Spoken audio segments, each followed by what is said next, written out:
मेरा कमाने वाला कोई नहीं है, मेरी ये एक बेटी है, शोर मुझे छोड़ के चला गया, ये मासूम बच्ची है, 10 दिन से देख के खा रही हूँ, 1 किलो चीनी कैसे नहीं मिली है।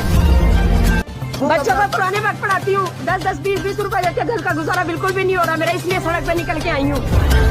जुल्म जहाँ भी हो बनता है आवाम की आवाज, सच्ची खबर की तलाश तक तलाश जारी रहती है। एक ऐसा न्यूज चैनल जो मसाइल सिर्फ दिखाता ही नहीं बल्कि इक्तिदार में बैठे नुमाइंदों से अवामी मसाइल हल भी करवाता है अपनी पूरी टीम के साथ। आप भी हमारी इस टीम का हिस्सा बन सकते हैं, हमें आपकी जरूरत है। आप जिंदगी के जिस शोबे से ताल्लुक रखते हैं इस हवाले से हमारी टीम का हिस्सा बनिए। तलाश न्यूज।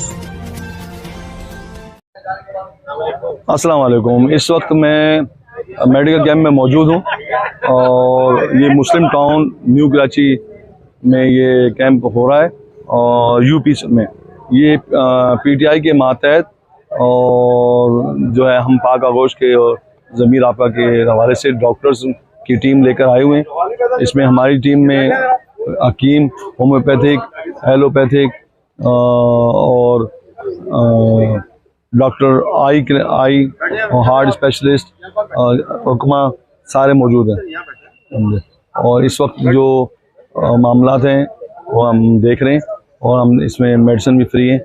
मैं अपने दोस्तों एवं से मैं शुक्रगुजार हूँ जो इस मेडिकल कैंप में हमारे साथ ताउन करते हैं और मैं मज़ीद उम्मीद करता हूँ कि वो ताउन करेंगे इंशाअल्लाह।